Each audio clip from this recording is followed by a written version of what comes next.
Shavua Tov, le Rav Ephraim Shmukler raconte son histoire, l'histoire de sa mère. Le père de Rav Ephraim est parti à la guerre en Russie, il est mort, sa mère était veuve, elle a compris que si elle voulait pouvoir éduquer ses enfants comme il faut, il fallait sortir de Russie. Miraculeusement, elle a réussi à sortir de Russie. Ils sont partis dans un camp de réfugiés en Allemagne. Là-bas, elle s'est occupée d'une dame qui était très noble. Elle ne savait pas que c'était la mère du rabbi, la rabbinite Rana. Plus tard, lorsqu'elle est arrivée, s'est installée au Canada, lorsqu'elle est partie à New York, elle est rentrée en audience chez le rabbi. À son grand étonnement, le rabbi s'est levé parce que le rabbi lui a fait comprendre qu'elle savait exactement qu'est-ce qu'elle avait fait pour sa mère et que le rabbi était très reconnaissant pour elle. La maman de Rav Ephraim Shmukler, qui s'appelait Madame Ushpal, a perdu toute sa famille dans la Shoah. Tout ce qui lui restait, c'était un seul frère. Ce frère-là, Herschel, qui a été exilé en Sibérie parce qu'il faisait partie d'un clan clandestin de juifs qui étudient la Torah et les mitzvot. Et d'ailleurs, grâce à ça, il a été sauvé des nazis, bien que la femme de Herschel, les enfants de Herschel n'ont pas été sauvés. Et en 1953, lorsque Staline est mort, Herschel, il est sorti de ces camps là-bas en Sibérie, il s'est remarié, il a eu des enfants, mais il était toujours en Russie, il ne pouvait pas sortir de Russie. Madame Ushpal, sa sœur de Herschel, donc celle qui avait aidé la mère du rabbi, voulait absolument retrouver un membre de famille qui lui restait. Elle voulait l'aider absolument. En effet, elle aidait, il était installé à Rostov, elle lui envoyait à manger, ou des choses, d'autres objets qu'on ne pouvait pas avoir en Russie. Mais elle voulait le voir vivre avec lui. Un jour, Ephraim Shmukler, dans les années 1970, il est rentré en audience privée chez le rabbi, et cette fois-ci, il a décidé de mettre le paquet. Il a dit au rabbi, « Rabbi, je veux que vous me donnez une promesse, que mon oncle, Herschel, le frère de ma mère, va sortir de Russie. » Le rabbi ne lui a pas répondu. Rav Ephraim Shmukler a demandé une deuxième fois au rabbi. Le rabbi n'a pas répondu. Mais Rav Ephraim Shmukler aimait tellement sa mère qu'il a décidé de tout faire. Il a demandé une troisième fois au rabbi. Le rabbi l'a regardé avec un regard très perçant. Il lui a dit, il va sortir, mais promets-moi que tu vas le dire à personne.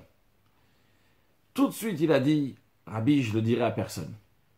Quand il est sorti de Yechidut, il est tellement joyeux. Waouh, enfin, sa mère va rencontrer son frère. C'est extraordinaire, il était très content. Et lorsqu'il a vu sa mère, il n'a pas pu se retenir. Il a dit, bon, le Rabbi l'a dit de ne pas dire, c'est-à-dire aux autres, mais à ma mère, je peux le dire. Et il a dit à sa mère. Après, il a regretté d'avoir dit. Il a promis au rabbi de ne pas le dire. Non, c'est passé 1 an. Et son oncle, Herschel, n'est toujours pas sorti de Russie.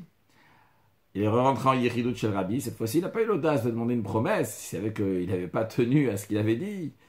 Il a demandé encore une fois au rabbi une bracha, une bénédiction pour que le frère de sa mère, son oncle, va sortir de la Russie. Le rabbi n'a pas mentionné le fait qu'il n'a pas tenu à sa promesse. Le rabbi lui a juste dit, donné une très bonne bracha, il a dit qu'ils vont bientôt sortir de Russie. Alors, Ephraim Shmukler a demandé au rabbi, qu'est-ce que je peux faire pour empresser cela? Le rabbi lui a dit, quand on va, il faut aller chez ceux qui sont le plus haut. Ephraim Shmukler a traduit ça, ça veut dire qu'il doit aller chez les plus hauts gradés à Montréal. C'est qui? C'est le Premier ministre. C'était Pierre Trudeau. Alors, d'aller voir Pierre Trudeau et de lui dire, il donne la possibilité qu'il fasse ce qu'il peut pour que son oncle va sortir de Russie. C'est ce qu'il a fait. Il a écrit et ils ont envoyé la lettre. Ils ont reçu une réponse que ça a été transmis au ministre des Affaires étrangères qui s'appelait Michel Scharf, que lui va s'en occuper.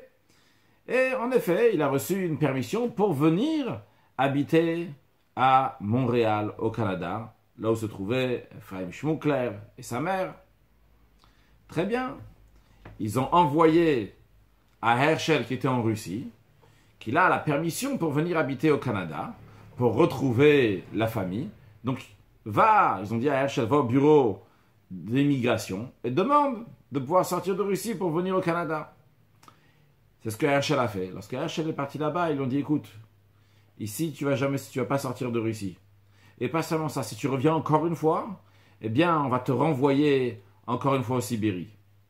Et aux enfants de Herschel, donc les cousins de Ephraim Shmukler, lui ont dit, écoutez, on vous conseille de vous déconnecter de votre père, parce que ça risque d'aller mal avec lui, et si vous êtes avec lui, ça va aller mal pour vous aussi.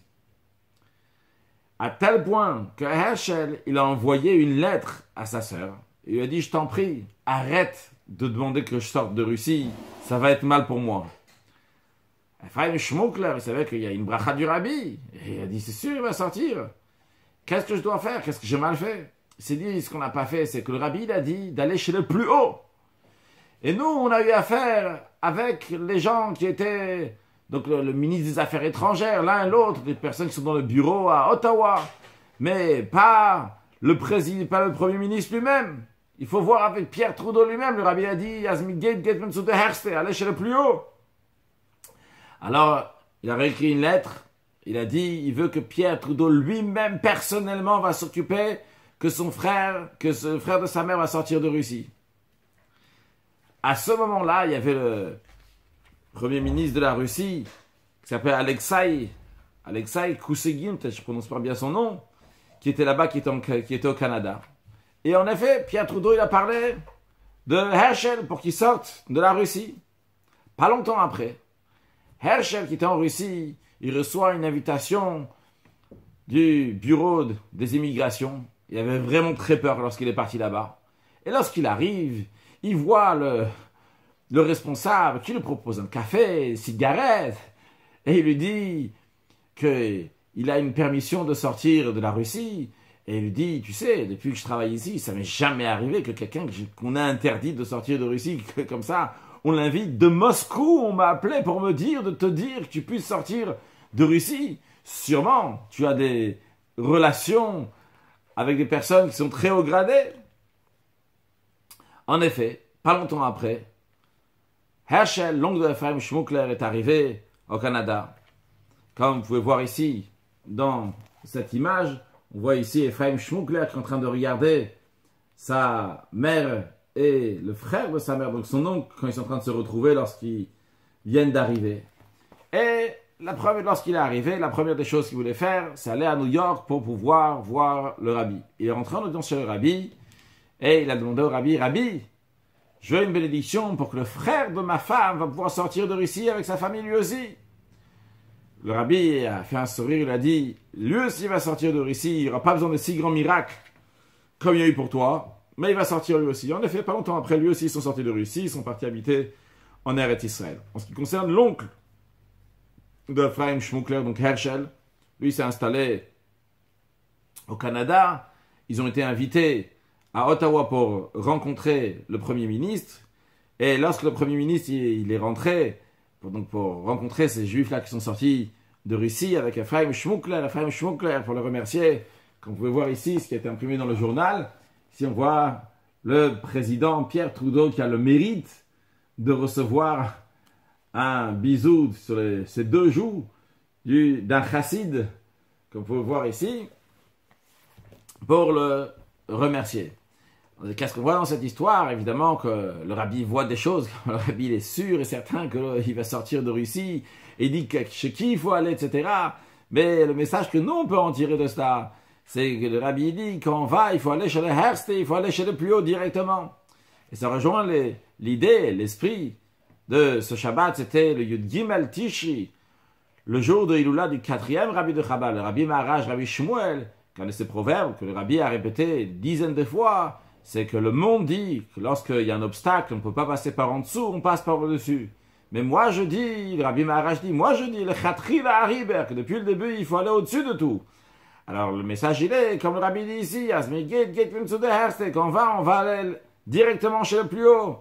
Place d'aller chez tel ministre, chez tel ministre ou chez telle personne qui s'occupe de ci ou de ça, va directement chez le plus haut. C'est comme ça qu'un chassid doit faire les choses avec grande largesse d'esprit, aller directement au plus haut. Et donc le rabbi nous dit que nous on va sortir sortir de Russie, de sortir de notre exil, on va sortir avec l'avenue de Mashiach. Qu'est-ce qu'on doit faire? On doit aller chez le Herste. Ça, c'est comment nous on peut aider, aller directement chez la plus haute chose. Faire la Torah et les mitzvot avec grande largesse. Pas réfléchir et dire, ah, on va faire comme si, bon, si ça marche, peut-être, il faut faire les choses, c'est sûr que ça va marcher avec grande largesse. Akadosh Baruch Hu est avec nous dans chaque petit détail qu'on fait.